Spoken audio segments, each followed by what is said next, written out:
¿Alguna vez imaginaste a un niño de 11 años, pobre y tímido, acusado de fraude por saber demasiado? En un tribunal de Lisboa ocurrió lo imposible. Un niño que vivía al margen hizo que jueces, abogados y periodistas dudaran de sus propias convicciones, simplemente hablando. 9 idiomas, un corazón y una verdad que ni siquiera la justicia pudo negar. Hoy conocerás la verdadera historia de Miguel Duarte, el niño que desafió al sistema y demostró que el talento no tiene dirección.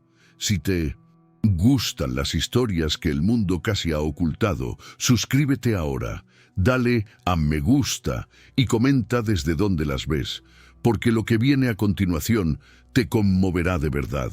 Aquella mañana gris en Lisboa, el Tribunal de Justicia abrió sus puertas con el habitual estruendo de metal y pasos, pero la tensión en los pasillos era insoportable.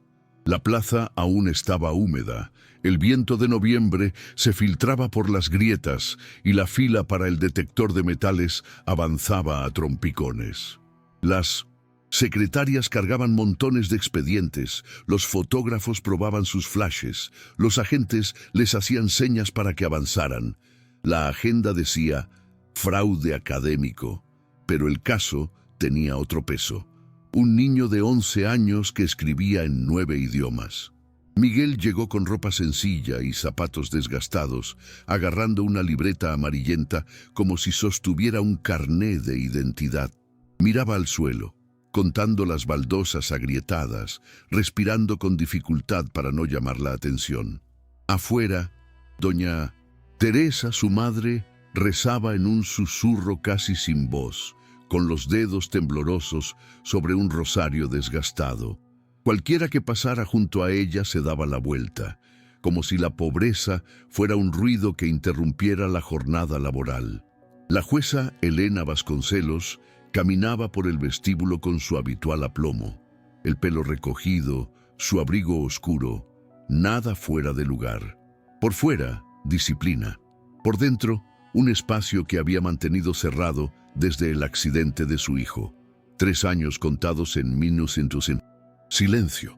Vio el nombre de Miguel Duarte en la parte superior del expediente y sintió el viejo reflejo escéptico. Demasiado talento suele conllevar engaños, pensó, sin admitirlo en voz alta. No era malicia, era método. Pedir pruebas, pedir orígenes, pedir contexto. Al entrar en la sala, vio al chico en el estrado, demasiado pequeño para esa mesa tan grande, y la atravesó como una incomodidad que intentó apartar de su frente. Se fijó en el cuaderno con las páginas dobladas, las esquinas oscurecidas por el manejo, los garabatos en columnas, y, en un destello que no reconoció como ternura, imaginó su mano copiando palabras de noche, en la penumbra y con la falta de sueño. Cuando el juez auxiliar anunció el inicio de la sesión, un murmullo recorrió la sala. Los abogados ordenaron sus papeles, los periodistas alzaron sus cámaras y Miguel permaneció inmóvil, solo con los dedos sobre su cuaderno, como repasando mentalmente lo que sabía. Elena pidió silencio y comenzó a leer los cargos. Fraude, mala praxis, falsificación intelectual. Sonaba absurdo incluso para quienes no conocían el caso, pero la fría letra de la ley es innegable. Levantó la vista y le preguntó si entendía lo que se decía. El chico simplemente asintió y luego respondió en francés, con claridad, sin vacilar. «Je comprends, madame». La sala reaccionó con risas nerviosas. Un guardia de seguridad tosió. Elena mantuvo la expresión neutral, pero algo vibró en su interior, como un antiguo eco de curiosidad, que no había sentido en años. Miguel levantó la vista. Había algo en sus ojos, no desafío ni miedo, sino una especie de calma impropia de un niño de 11 años. Antes de que nadie pudiera interrumpirlo, volvió a hablar, esta vez en inglés, luego en español, italiano, alemán, ruso, árabe, mandarín y japonés. Las palabras salieron con claridad, la pronunciación cambiando como si el aire mismo cambiara. «Pero nadie quiere entender lo que dice el corazón», dijo finalmente, en portugués, con voz suave. El silencio que se hizo no fue de respeto, sino de confusión. Un periodista bajó la cámara, un abogado dejó caer el bolígrafo. Elena sintió un nudo en el estómago, no de incredulidad, sino de recuerdo. Por un instante, vio a su propio hijo sentado allí, explicando algo que el mundo no tendría paciencia para oír. La audiencia continuó, pero nadie parecía oír bien a los abogados. Las voces se mezclaban, los tecnicismos se perdían en el aire, y Elena notó que el chico permanecía inmóvil, atento como si entendiera cada palabra. En un momento dado, lo notó ladear ligeramente la cabeza, murmurando algo para sí mismo, y se dio cuenta de que estaba traduciendo mentalmente lo que se decía, sin papel, sin diccionario, solo de memoria. El juez lo registró sin reaccionar, pero el pensamiento persistía. ¿Y si fuera cierto? ¿Y si lo imposible no fuera una farsa, sino puro talento de esos que nacen lejos de la comodidad? Intentó apartar la idea. Estaba cansada de historias emotivas que terminaban en decepción.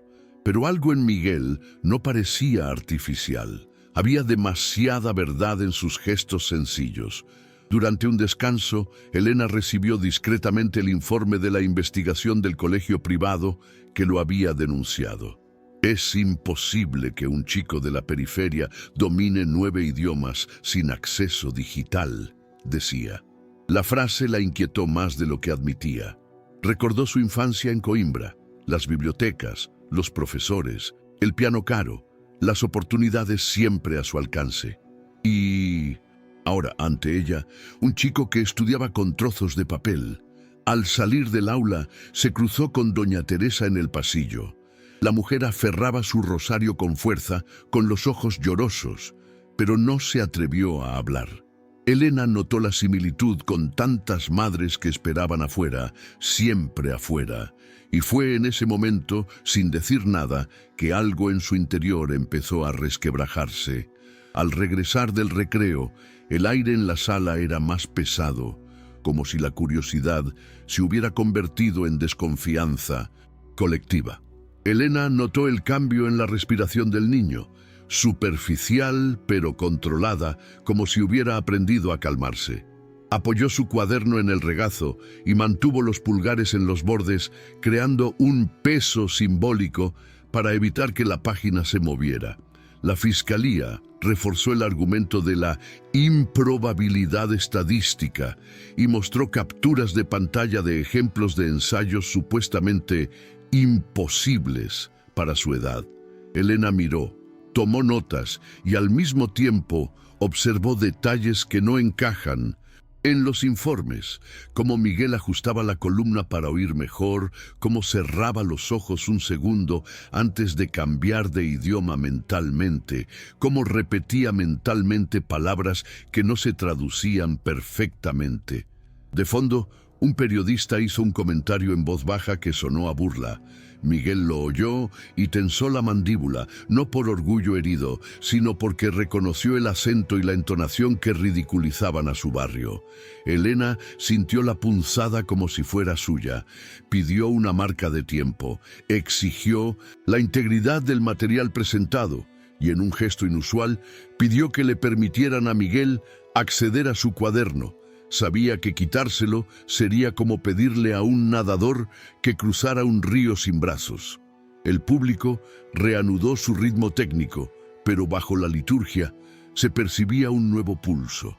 La sensación de que, en cualquier momento, la sala podría enfrentarse a algo que no encajaba en los protocolos. Entre una petición y otra, Elena observaba a la madre del niño por la rendija de la puerta. Doña Teresa no cruzó el umbral. Se mantuvo a 2 pasos, como si hubiera aprendido a medir la distancia para no molestar a nadie. El juez notó un detalle que solo quienes han trabajado en tribunales perciben. Las manos de quienes limpian tienen una especie de herida que no se ve en las fotografías, fisuras invisibles que arden con alcohol barato. Fue entonces cuando a Elena se le ocurrió una idea simple, casi obvia, pero que destroza certezas. Si esta mujer hubiera querido engañar, ya habría aceptado. Un atajo.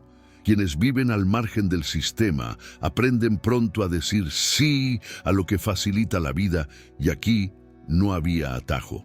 Miguel, por su parte, empezó a hacer algo que la fiscalía no había notado.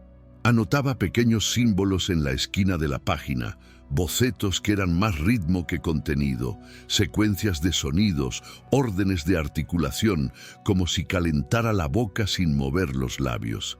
Eran marcas de práctica que no sirven a quienes fingen, solo a quienes practican hasta que les duele.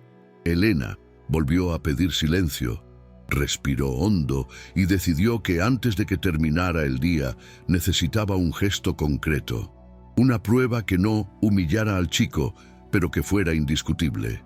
No una actuación de circo. Una prueba limpia, anclada en el azar de ese día. Y, mientras su pluma arañaba el papel con esta idea, el reloj de la pared marcó una hora que, años después, aún podría citar sin pensar. Elena terminó la sesión de esa tarde con el corazón apesadumbrado, pero con la cabeza llena de preguntas. No pudo callarse. Al salir del juzgado, en lugar de irse directamente a casa, le pidió al conductor que la dejara a 2 calles del barrio de Miguel. Quería verlo con sus propios ojos, sin bata, sin cámaras, sin el peso de la autoridad. El taxi la dejó en un callejón estrecho con paredes descascaradas y olor a pan duro. El suelo era irregular. Los niños jugaban a la pelota descalzos y los cables colgaban como telarañas sobre las ventanas. Elena se sintió fuera de lugar, pero se quedó allí observando. En un momento vio a un pequeño grupo reunido alrededor de una pared encalada. En medio, Miguel, con el mismo cuaderno amarillento, dibujaba letras con tizas de colores y explicaba algo a los demás niños. Su discurso era tranquilo, paciente, y la forma en que esperaba que cada niño comprendiera era generosa, algo que ella no había visto en adultos. Allí no había teatro. Era un niño que creía que enseñar era una forma de respirar. Se acercó lentamente, sin ser reconocida. El niño hablaba con entusiasmo sobre el sonido de las palabras, sobre cómo algunas suenan como música y otras como viento. Una niña le preguntó qué significaba viento en ruso, y él respondió con una sonrisa, traduciendo y escribiendo con letras grandes. Elena se quedó quieta, observando el contraste. Pobreza cruda e inteligencia luminosa coexistiendo en el mismo espacio. Sintió algo dentro de ella que mezclaba culpa y admiración. El recuerdo de su hijo la golpeó sin previo aviso. La habitación, ordenada que nunca más tuvo voz, los libros escolares apilados en el estante, dolió. Miguel la miró, como si hubiera sentido su mirada, pero no dijo nada. Volvió a la clase, y fue en ese silencio, entre el sonido de la tiza y las risas de los niños, que Elena se dio cuenta de que había cometido un gran error. Había juzgado un milagro por su dirección. Elena regresó a casa tarde esa noche, pero su cuerpo se sentía clavado en el suelo. Se quitó los zapatos, se soltó el pelo y se paró frente al espejo sin saber qué buscaba.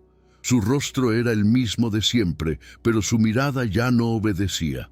Recorrió con la mano las viejas fotos de su hijo, las medallas que guardaba como si el mérito pudiera reemplazar el cariño, y por primera vez en mucho tiempo se avergonzó de en qué se había convertido.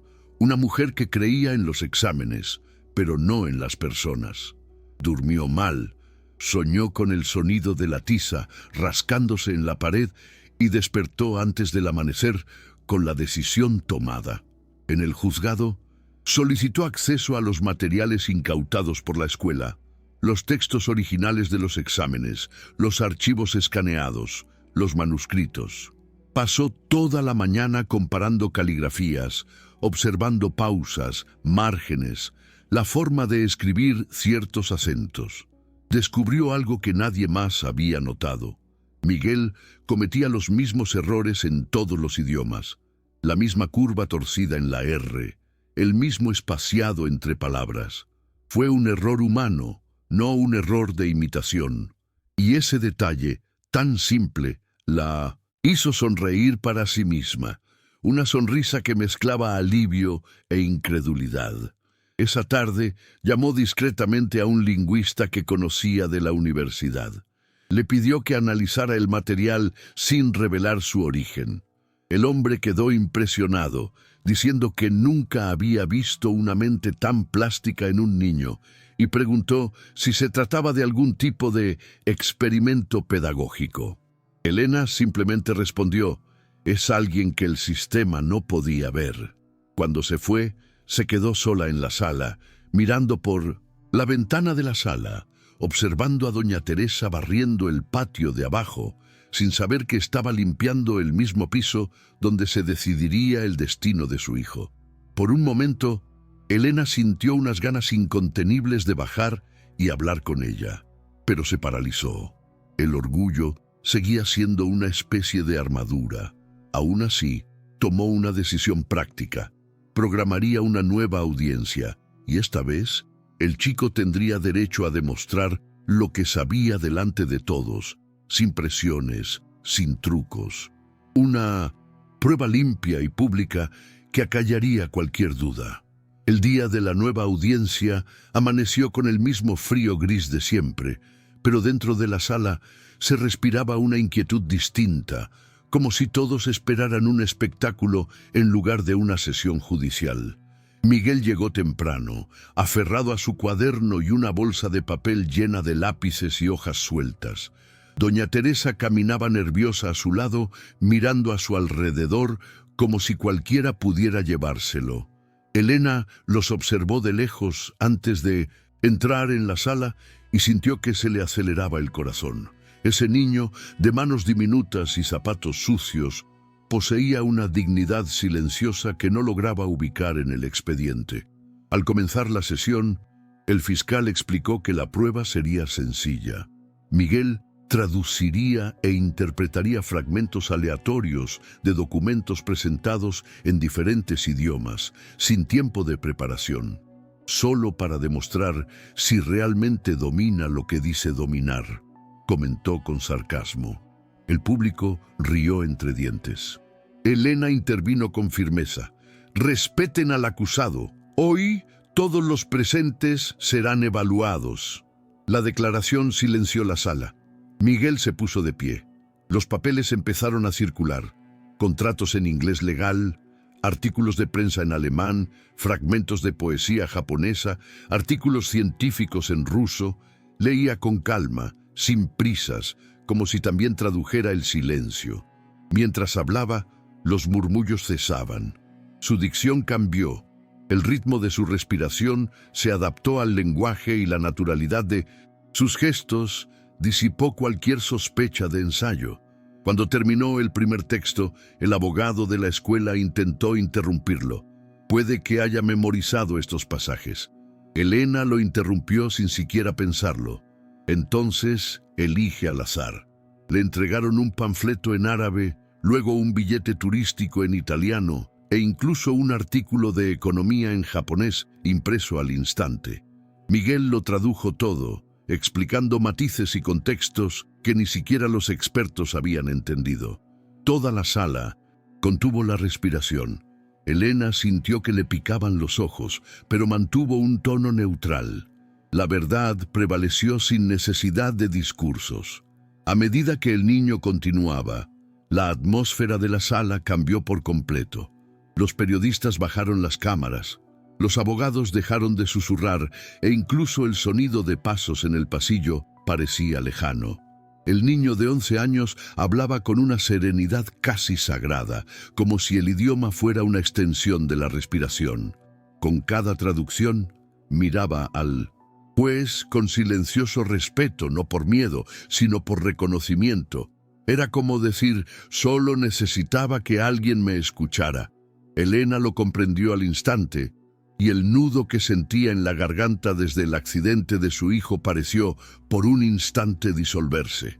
El fiscal, intentando mantener el control de la sesión, Pidió una última prueba, un texto técnico, lleno de términos legales y latinos, que no todos los presentes entendían. Miguel lo leyó en voz alta y comenzó a traducir, explicando no solo el significado de las palabras, sino también el contexto histórico de cada expresión.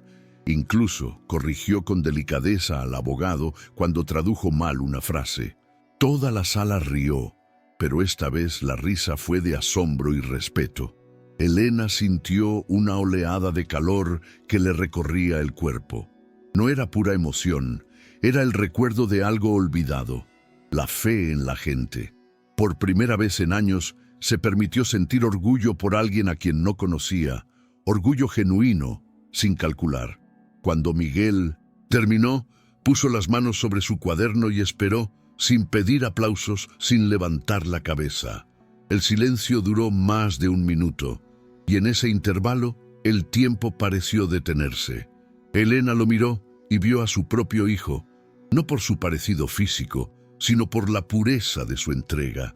Se levantó lentamente, respiró hondo y declaró: «Este tribunal no juzga milagros, solo hechos, y los hechos son claros. No hubo fraude». Su voz era firme, pero temblorosa al final. Doña Teresa se llevó las manos a la cara y rompió a llorar. El público se levantó espontáneamente y comenzó un aplauso contenido que fue creciendo hasta llenar la sala. Miguel simplemente sonrió y dijo en voz baja: «Gracias por escuchar». La repercusión fue inmediata. Ese mismo día, los periódicos publicaron titulares: «El niño que hablaba 9 idiomas y derrotó al sistema». Las redes sociales se llenaron de videos grabados en secreto durante la audiencia. Algunos elogiaban su talento, otros lo dudaban, como si la sociedad temiera aceptar que el genio pudiera nacer lejos de los privilegios. Elena pasó la mañana siguiente leyendo las noticias, intentando concentrarse en sus tareas, pero su mente volvía una y otra vez al rostro de Miguel. Recibía llamadas de compañeros, algunos felicitándola discretamente, otros insinuando que se había dejado llevar por la emoción. «Juez sentimental», escribieron en un artículo de opinión. Ella los ignoró. Por una vez, estas críticas no la lastimaron. Se sentía viva. Esa noche, llamó a su asistente y le ordenó que preparara los documentos para abrir un fondo de becas educativas. Llamaría al programa Puentes, porque eso era lo que ese chico había construido entre dos mundos que rara vez se encuentran. Mientras tanto, Miguel y doña Teresa intentaban retomar la rutina del barrio. La gente venía a casa a tomar fotos, traer comida, pedir ayuda con las tareas escolares. La madre, asustada, les dio las gracias, pero siguió barriendo el mismo patio del juzgado. Miguel pasaba horas en la biblioteca pública, ya no escondido, sino invitado por el propio personal. Leía todo lo que podía, no por ambición, sino por amor al conocimiento. Elena lo visitó una semana después, esta vez sin acompañante, con una mochila nueva y algunos libros de gramática avanzada. Lo encontró sentado en el suelo, rodeado de niños.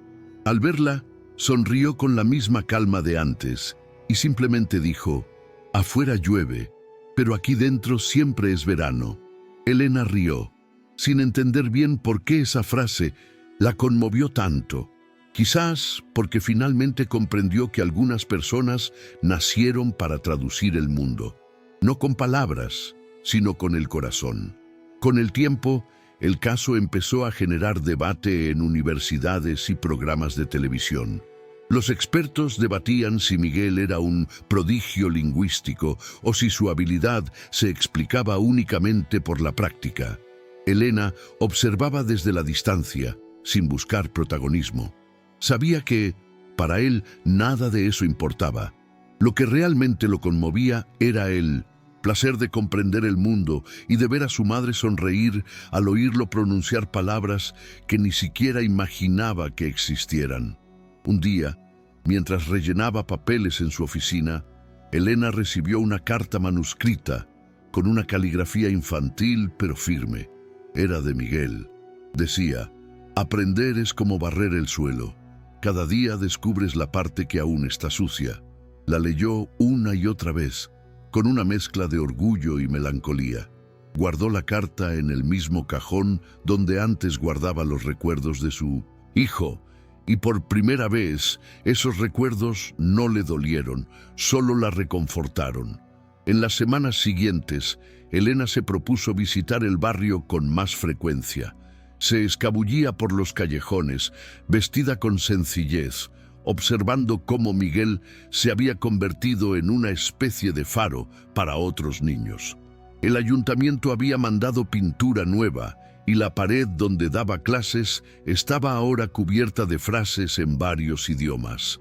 Esperanza, amor, futuro. Usaba estas palabras para enseñar gramática y, sin darse cuenta, también para enseñar dignidad.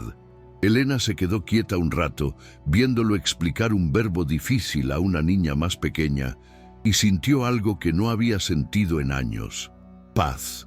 Comprendió que, en cierto modo, ese chico le había devuelto lo que creía haber perdido para siempre: la capacidad de creer en lo inexplicable. Al atardecer, lo llamó y le preguntó si aceptaría estudiar en un colegio internacional. Miguel miró a su madre, quien dudó, y luego respondió: si me voy, quiero volver, porque todavía hay mucha gente aquí que no entiende ningún idioma. Aceptó la invitación y la nueva etapa comenzó con una mezcla de emoción y miedo. Miguel nunca había volado. En el aeropuerto, su expresión oscilaba entre el asombro y el nerviosismo. Apretaba su libreta contra el pecho, como si fuera una extensión de sí mismo. Elena lo seguía de cerca, asegurándose de que todo transcurriera con normalidad, pero sin interferir demasiado. A su lado, doña Teresa observaba cada detalle: el sonido de las puertas automáticas, el olor a café, la gente hablando rápidamente en idiomas que ella no entendía.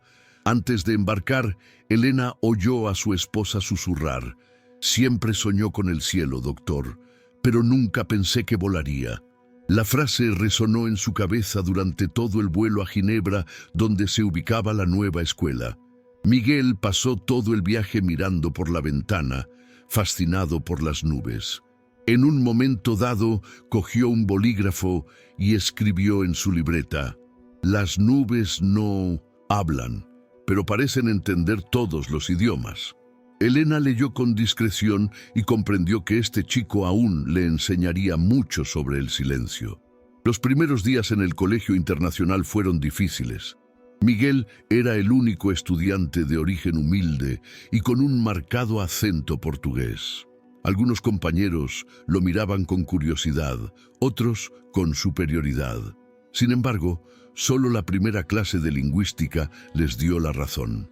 Cuando el profesor le pidió ejemplos de traducciones cruzadas, Miguel explicó las diferencias entre la connotación y el significado literal en 5 idiomas diferentes, usando frases sencillas y cotidianas. El profesor se quedó sin palabras y los alumnos empezaron a respetarlo. Elena, que había estado observando desde lejos, recibió un mensaje de la administración: tu protegido incluso está dando clases a los profesores. Sonrió, pero respondió simplemente: solo necesitaba espacio. Esa noche en Ginebra, antes de dormir, miró al cielo por la ventana y pensó en su hijo y en cómo, de alguna manera misteriosa, ese niño había llenado un vacío que ella creía eterno. Con el paso de los meses, Miguel se adaptó a su nueva rutina y cada descubrimiento parecía un pequeño milagro. Asistía a clases de filosofía, ciencias e incluso música, y todo le encantaba. Anotaba expresiones en diferentes idiomas en los márgenes de sus cuadernos, garabateaba mapas mentales y hacía conexiones insólitas. Pero lo que más le sorprendía era la biblioteca del colegio. Estanterías interminables, libros que olían a tiempo e historia. Pasaba horas allí, leyendo en silencio, hasta que los bibliotecarios empezaron a dejarle cerrar la biblioteca por la noche. Elena, que seguía de cerca su progreso, vio en él algo que trascendía el talento, una disciplina que no nacía del miedo a equivocarse, sino de la alegría de comprender. En una de sus visitas, notó cuánto había crecido. Sus hombros eran más firmes, su mirada seguía siendo amable, pero ahora transmitía una serena confianza. Al despedirse dijo: «Estoy aprendiendo el lenguaje del tiempo». Elena sonrió sin saber si era una metáfora o la verdad. Mientras tanto, en Lisboa, doña Teresa seguía trabajando en el juzgado, ahora con el respeto que antes le faltaba. Compañeros que antes la ignoraban comenzaron a saludarla, y algunos incluso le pidieron consejos sobre sus hijos. El nombre de Miguel ya era conocido en toda la ciudad, pero ella se mantuvo humilde, diciendo solo: «Aprendió porque quería aprender». Un día, Elena bajó al patio y la encontró limpiando el mismo suelo de siempre. «Podría dejar de trabajar, doña Teresa», le dijo, intentando convencerla. Ella respondió sin levantar la vista: «El trabajo es lo que me mantiene cerca de él.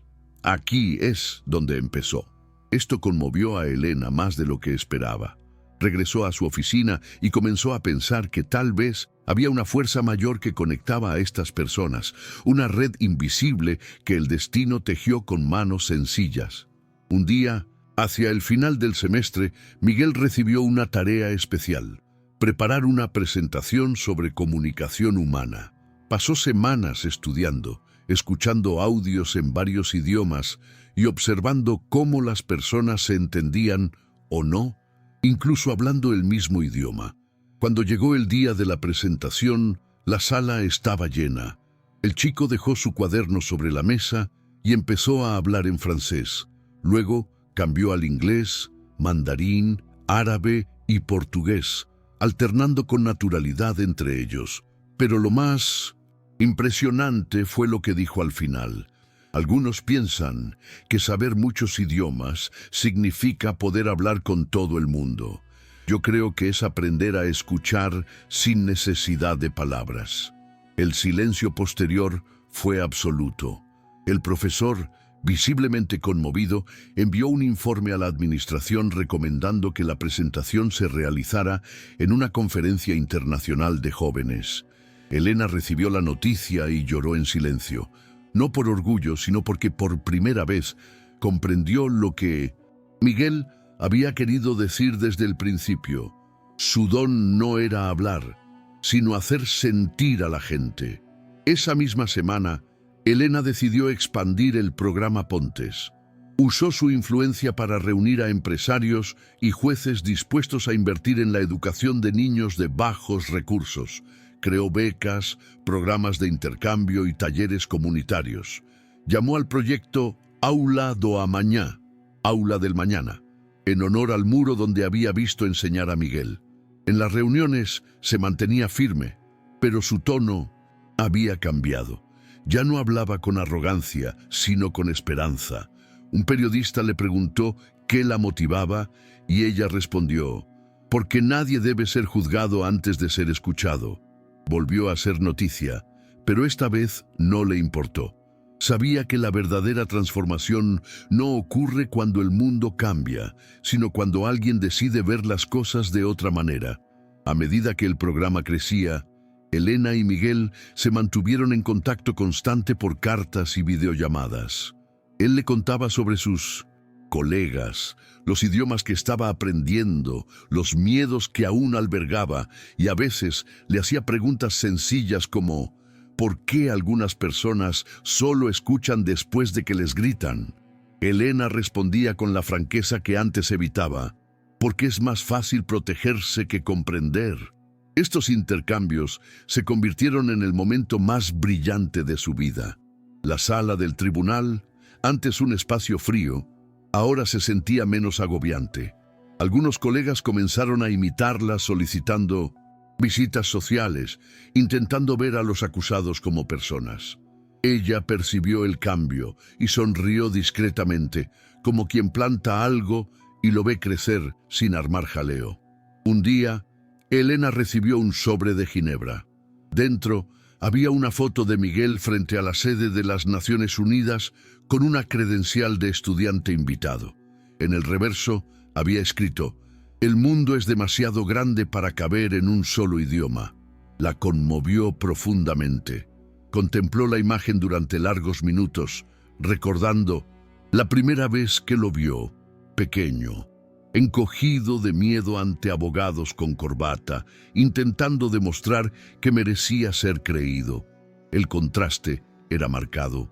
Guardó la foto con la carta anterior, en el mismo cajón donde los recuerdos de su hijo ahora compartían espacio con el futuro de otro niño.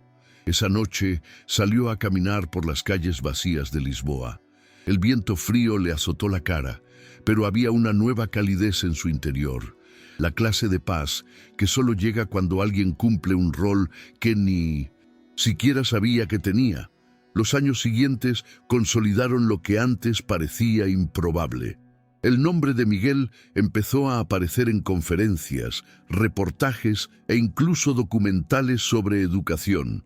Lo llamaban el niño de los 9 idiomas, pero él siempre los corregía. «Soy el niño de Doña Teresa». Su humildad era encantadora. Elena lo seguía todo, orgullosa y en silencio, sin intentar robarle protagonismo. Con cada nuevo logro, recordaba la primera audiencia y ese momento en que el mundo se detuvo para escuchar a un niño pobre hablar con el corazón. En aquel momento no podía imaginar que este caso cambiaría no solo su vida, sino también la suya y la de tantos otros. El juzgado, que antes simbolizaba rigidez, ahora tenía un nuevo lema colgado en la entrada: «Escuchar es el primer acto de justicia». Elena mandó grabar la frase discretamente, sin firma. Una mañana recibió una invitación inesperada. Miguel sería homenajeado en Lisboa, en la misma sala donde había sido juzgado años atrás. La ceremonia reuniría a profesores, estudiantes, autoridades e incluso a periodistas involucrados en el caso. Elena dudó en aceptar la invitación. Temía emocionarse demasiado, reabrir heridas que creía sanadas. Pero fue. Llegó temprano y se sentó discretamente en las últimas filas. Cuando Miguel subió al podio, ya adolescente, todo el salón quedó en silencio. Empezó agradeciendo a su madre, luego a la escuela, y finalmente miró al fondo del salón, donde ella se encontraba. Simplemente dijo: «A la mujer que creyó cuando nadie más lo hizo, mi agradecimiento». Su voz se apagó a media frase. Elena bajó la cabeza, intentando contener las lágrimas, pero fue en vano. En ese momento, comprendió que el amor puede renacer incluso en lugares donde la vida parece haber terminado. Tras la ceremonia, Elena esperó a que el salón se vaciara. Quería evitar miradas, abrazos o preguntas. Pero antes de irse, oyó pasos apresurados. Era Miguel, ahora con voz más firme y expresión más madura, corriendo hacia ella. Se detuvo frente a ella, jadeante, sosteniendo el viejo cuaderno amarillento. «Quiero que lo tenga, doctor. Aquí empezó todo». Dudó. Este objeto era más que un simple cuaderno. Era la prueba de un viaje, de un milagro humano. Miguel insistió poniéndolo en sus manos. «Ya sé de memoria lo que hay dentro. Ahora te toca a ti quedártelo». Elena se llevó el cuaderno al pecho y simplemente asintió. No pudo decir nada. En ese simple gesto sintió algo cercano y algo abierto. El ciclo del duelo y el comienzo de la gratitud. Durante los días siguientes dejó el cuaderno en su escritorio, sin atreverse a abrirlo. Cada vez que pasaba, recordaba al niño flacucho de zapatos gastados, la voz serena, la madre rezando afuera. Hasta que una noche, sola en casa, decidió hojearlo. Las páginas estaban cubiertas de notas coloridas, garabatos de sonidos, pequeñas observaciones sobre sentimientos intransferibles. Al final, encontró una frase escrita en letra más pequeña, casi oculta. «La justicia es el lenguaje que todos entienden cuando se habla con empatía». Elena lloró en silencio. Por fin comprendió que el cuaderno no solo trataba de idiomas, sino de humanidad. Cerró las páginas con cuidado y se prometió continuar la obra del niño, no como juez, sino como alguien dispuesta a escuchar. Pasó el tiempo y la reputación de Miguel siguió creciendo. A los 21 años, fue invitado oficialmente a unirse a un programa de jóvenes traductores de la ONU. Al recibir la noticia, le envió un breve mensaje a Elena. «¿Todavía crees en los milagros?». Ella respondió: «Ahora creo en las personas». Él rió al otro lado de la pantalla y por un instante parecieron madre e hijo, unidos por algo que no necesitaba explicación. Doña Teresa, por su parte, siguió viviendo con la misma sencillez. Contaba la historia de su hijo en las colas del supermercado, en conversaciones con los vecinos, pero siempre terminaba diciendo: «Lo que aprendió, lo aprendió solo. Solo le enseñé a no rendirse», y esta frase se extendió como una especie de plegaria por las calles del barrio. Antes de partir hacia Ginebra, Miguel insistió en visitar el juzgado una vez más. Quería agradecer personalmente a todos los que lo habían tratado con respeto. Elena lo recibió en el pasillo principal, ahora renovado, más luminoso, menos severo. Subieron juntos los escalones de mármol hasta la primera sala de audiencias. El espacio parecía más pequeño, pero el peso simbólico seguía siendo el mismo. «Aquí aprendí que la verdad también puede ser pequeña, siempre y cuando sea completa», dijo mirando a su alrededor. Elena respondió con un simple asentimiento, sin palabras. Al final de la visita se tomaron una foto juntos. Nada de posados, solo dos sobrevivientes de una historia improbable. Cuando él se despidió, ella notó que la sala parecía más silenciosa, pero un buen silencio, ese que permanece cuando algo finalmente se calma en nuestro interior. Miguel subió al avión una fría mañana de 1900. En febrero, en el aeropuerto, el viento le azotaba la cara y hacía ondear la bufanda de Doña Teresa, pero ella sonreía con orgullo. Elena estaba a su lado, ayudándolo discretamente con los documentos. Cuando anunciaron el embarque, el niño, ahora hombre, los abrazó a ambos. En lugar de largas despedidas, dijo algo sencillo: «Los llevaré conmigo en cada palabra que traduzca».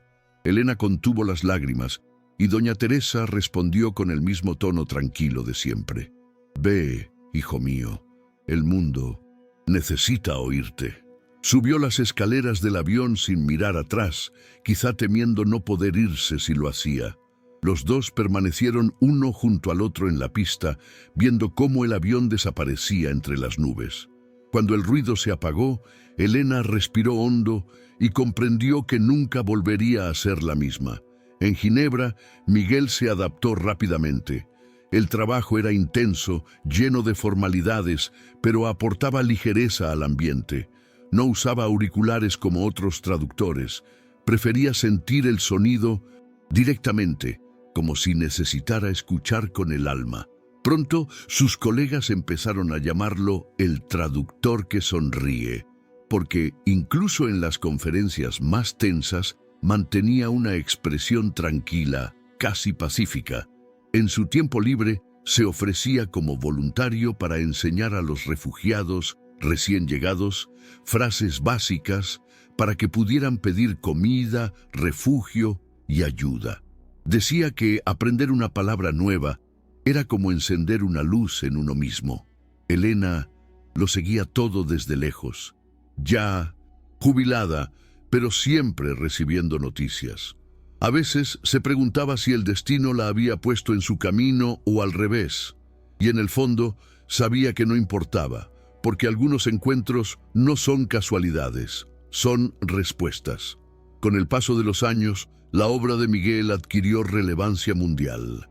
Empezó a participar en misiones humanitarias, viajando a países en conflicto, ayudando a equipos médicos y diplomáticos a comunicarse en medio del caos. Sus traducciones iban más allá de las palabras, eran puentes entre personas que habían renunciado a entenderse. En una entrevista, alguien le preguntó cómo un niño pobre de Lisboa había llegado tan lejos. Él respondió: «Hablando el idioma que me enseñó mi madre». el idioma de la perseverancia. La frase dio la vuelta al mundo. Elena vio el vídeo en televisión y permaneció en silencio durante largos minutos, con el corazón dolido.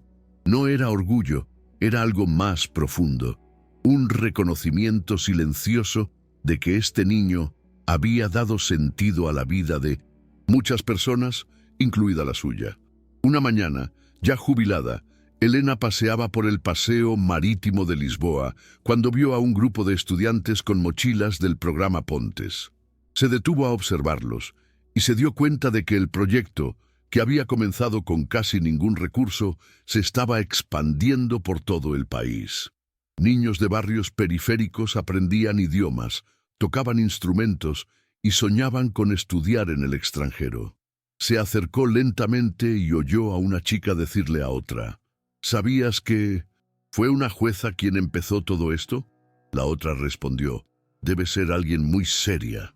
Elena rió para sí misma y siguió caminando. Se detuvo frente al Tajo, respiró el aire salado y pensó en Miguel. Cómo la vida a veces da vueltas tan largas que el destino acaba devolviendo lo que el dolor le arrebató. El sol salía, dorando el agua, y en esa reflexión sintió, por fin, que todo había merecido la pena. 10 años después, Miguel regresó a Lisboa para una conferencia de la ONU sobre educación e igualdad de oportunidades. Era su primera vez en la ciudad desde que se fue.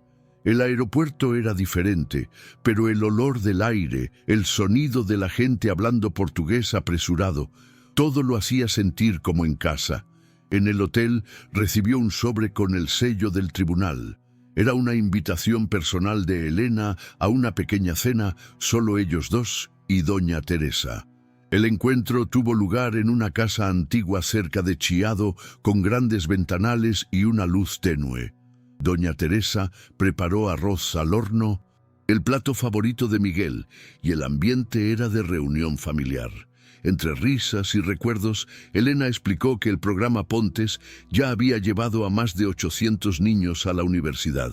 La semilla que plantaste se convirtió en un bosque, dijo. Miguel bajó la cabeza, conmovido. No fui yo, fue el viento, respondió, con la misma calma que había mantenido desde la infancia. Después de cenar, los tres se sentaron en el porche, contemplando las luces de la ciudad reflejándose en el río. Elena miró a Miguel y notó cuánto había cambiado. Su rostro más maduro, sus ojos aún iguales. «¿Sabes qué es gracioso?», comentó. «Al final, no eras tú quien necesitaba ser salvado ese día en el tribunal. Era yo». Él sonrió sin saber cómo responder. El silencio que siguió no fue vacío. Estaba lleno de todo lo que habían vivido, todo lo que habían comprendido sin necesidad de decirlo. Al despedirse, Elena lo abrazó con más fuerza de la que había planeado. Sintió que su corazón latía al mismo ritmo que cuando lo vio por primera vez, pequeño y asustado, enfrentándose al mundo con palabras que nadie quería oír. Y en ese abrazo, ambos comprendieron que el lenguaje de la gratitud es el más universal de todos. Unos meses después de aquel reencuentro, la salud de Elena empezó a deteriorarse.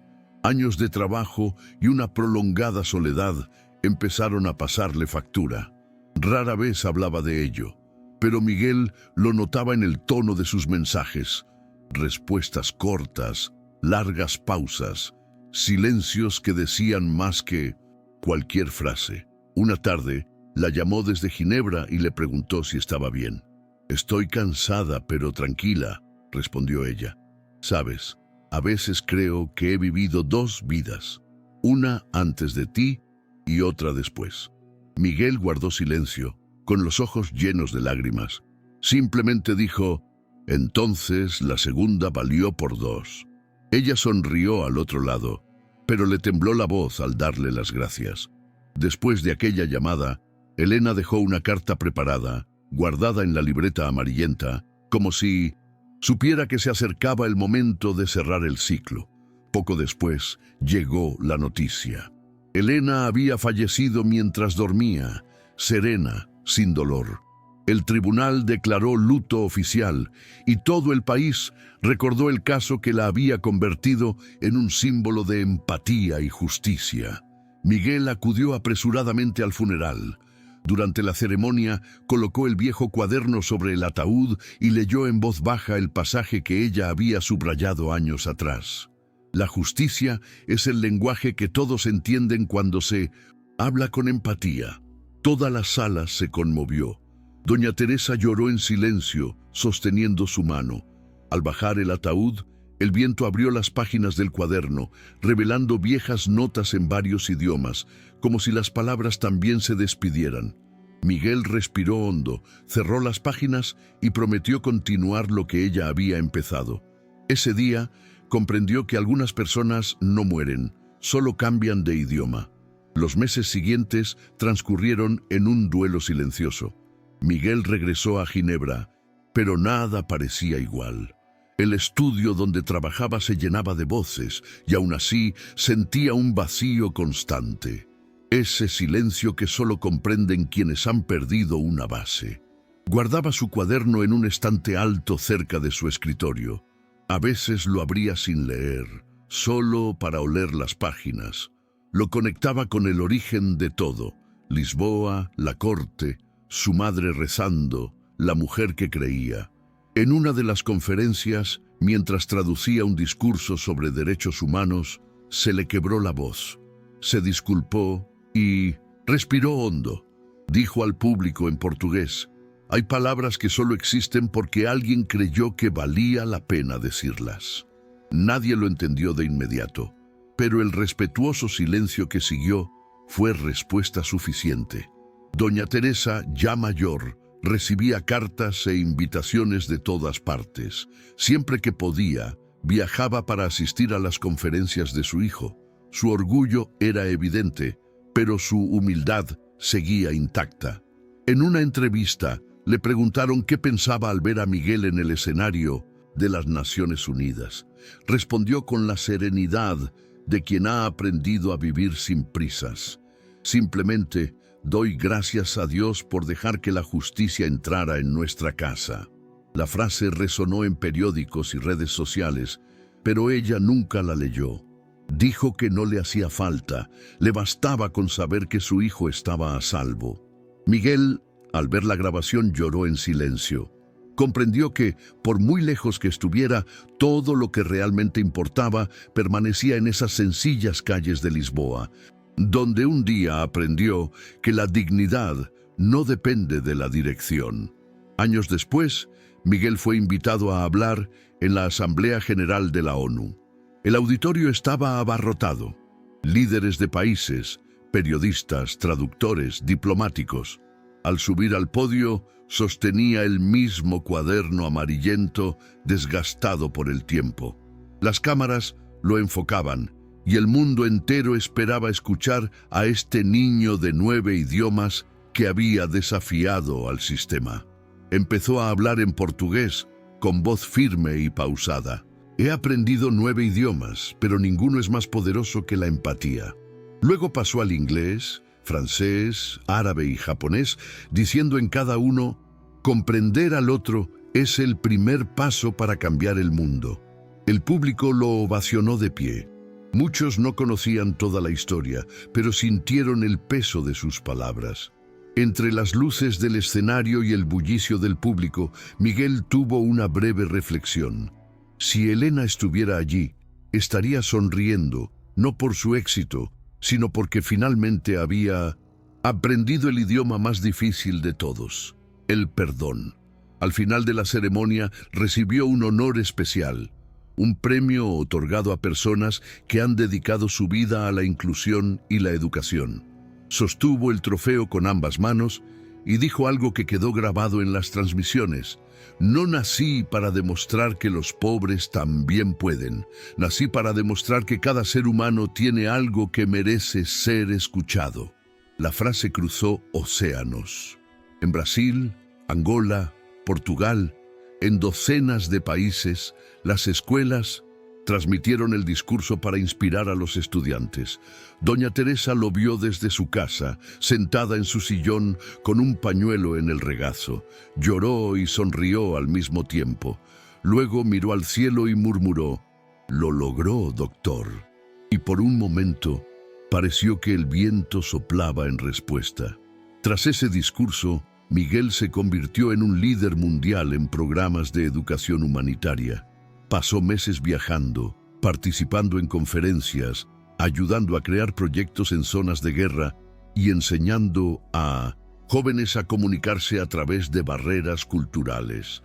A pesar del reconocimiento, nunca perdió su sencillez. Siguió llevando consigo el mismo cuaderno, ahora con las páginas casi sueltas. Decía que lo conservaba no por apego, sino por recuerdo. Es el sonido del principio. En uno de sus viajes a África, conoció a una niña de 9 años que hablaba 3 idiomas por sí sola, aprendiendo con radios antiguas.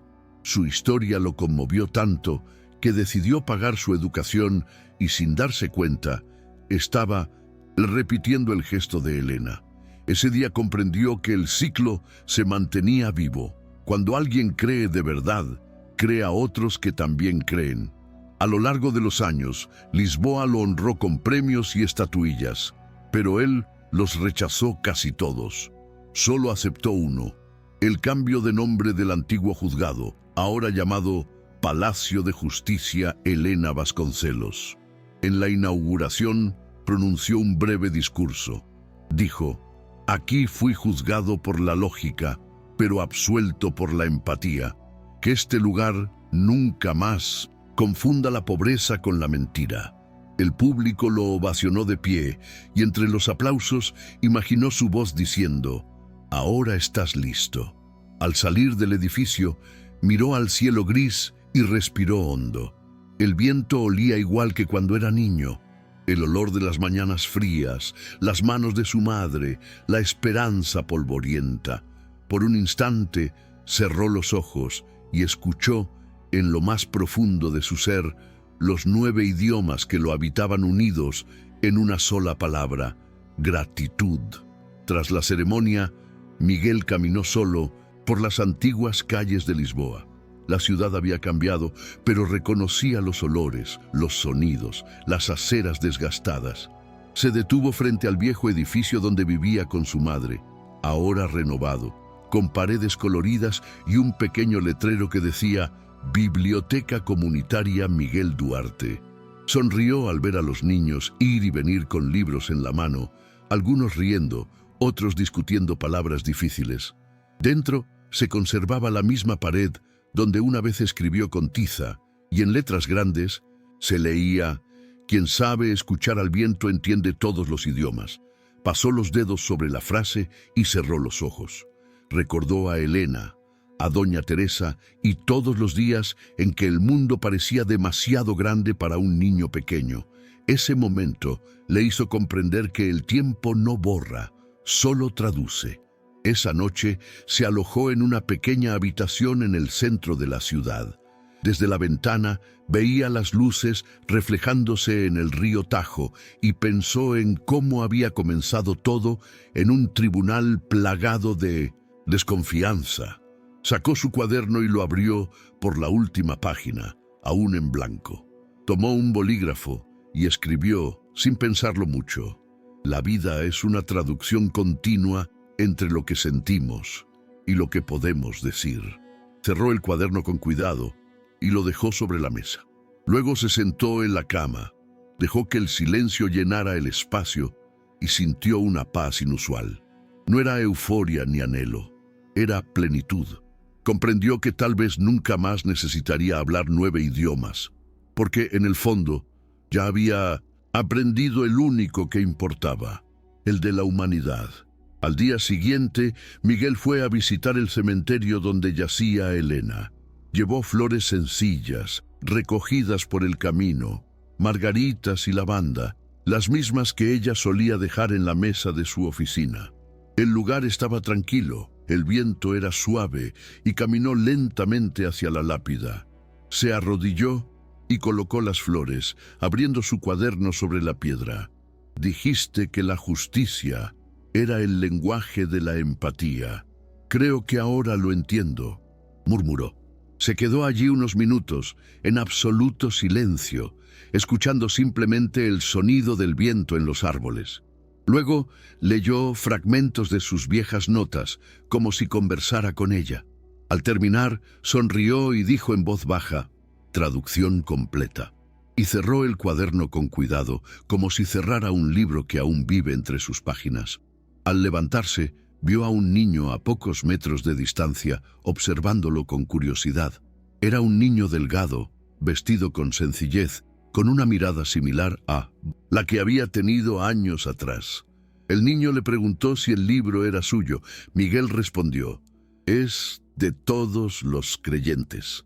Sacó del bolsillo una libreta pequeña y nueva con tapa azul y se la entregó. «Empieza aquí.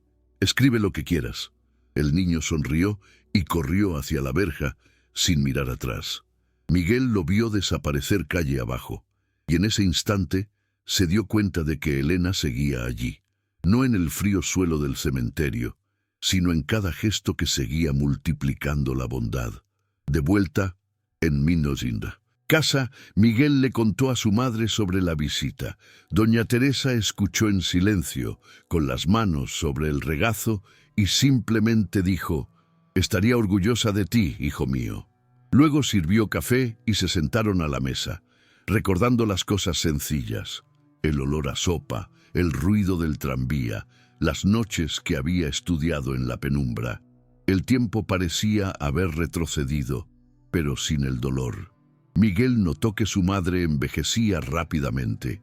Las arrugas alrededor de sus ojos eran más profundas y su paso más corto. Aún así, había una nueva ligereza en su habla. «¿Sabes qué es hermoso?», dijo. «Es que ahora la gente pronuncia tu nombre sin olvidar el mío». Él rió, conmovido. «Tu nombre es el primer idioma que aprendí». Ella sonrió y respondió, «Entonces naciste con fluidez». Esa noche, Miguel salió a caminar por el barrio. Las luces estaban encendidas y el sonido de los niños jugando resonaba por los callejones. Pasó junto a la nueva escuela construida por el programa Pontes y vio, a través de Mille-Neuf-Cent-Deux, las ventanas, una clase de francés. El profesor lo reconoció y lo saludó con la mano, pero él simplemente se llevó un dedo a los labios pidiendo silencio. No quería interrumpir, solo quería escuchar. Se quedó un rato observando los rostros atentos, las bocas que repetían palabras extranjeras con acentos mixtos. Sonrió. Era como ver el pasado en movimiento, la esperanza convirtiéndose en rutina.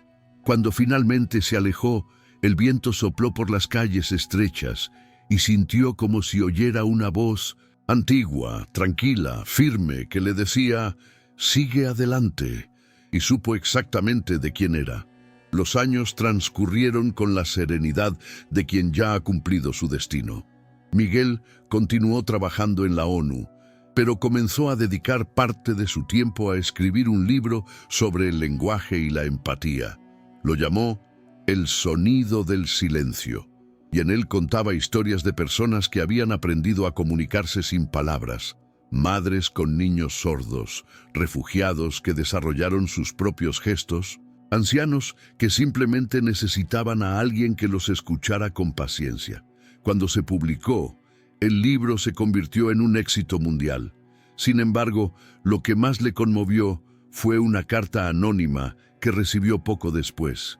«Lo que escribiste es lo que todos sentimos, pero nunca supimos traducir». Al leerla, comprendió que en cierto modo, Elena y doña Teresa seguían ahí, en cada línea, en cada pausa, porque el amor, cuando es verdadero, también es un lenguaje que nunca muere. Una tarde, cualquiera, Miguel regresó al barrio donde todo empezó. El muro seguía allí, ahora cubierto de dibujos infantiles. Algunos lo reconocieron y corrieron a abrazarlo, llamándolo Profesor Miguel. Se sentó con ellos en el suelo y empezó a enseñarles palabras nuevas: luz, coraje, bondad. La escena era sencilla, pero tenía el peso de toda una historia. Una de las niñas le preguntó si aún sabía los 9 idiomas. Sonrió y respondió: «He olvidado algunos. Otros los he traducido en mi interior». El sol se puso lentamente y el sonido de las risas se mezcló con el viento. Fue como si el tiempo se hubiera detenido un instante, el tiempo suficiente para que se diera cuenta de que, a pesar de todo, el pobre niño seguía allí, vivo, en el mismo lugar donde lo imposible empezaba a cobrar sentido. Cuando el sol desapareció por completo, Miguel se levantó lentamente. Los niños regresaron a casa y el barrio se sumió en el tranquilo silencio del anochecer.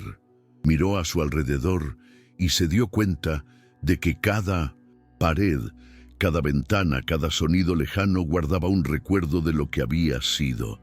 La pobreza aún existía, pero ahora había color, risas, esperanza.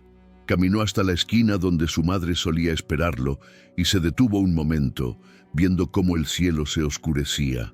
Pensó en todo lo que había vivido, los idiomas, los viajes, el dolor, los reencuentros, y comprendió que su destino no era el tribunal ni la fama, sino ese simple terreno donde aprendió que el conocimiento solo es valioso si sirve para elevar a alguien.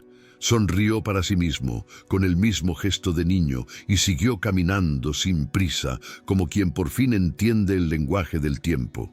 Esa noche, en casa, abrió el cuaderno amarillento por última vez. Las páginas estaban desgastadas, algunas casi desmoronadas, pero aún podía leer cada palabra.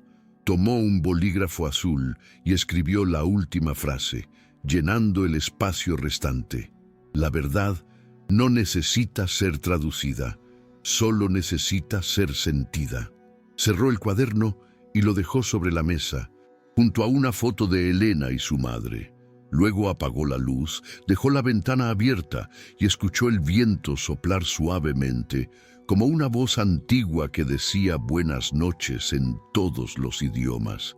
Y así fue como el pobre niño, una vez juzgado por saber demasiado, finalmente descansó en paz con el único idioma que nunca lo abandonó, el idioma de su corazón. Al final, Miguel no fue recordado por los idiomas que aprendió, sino por el que enseñó, la empatía.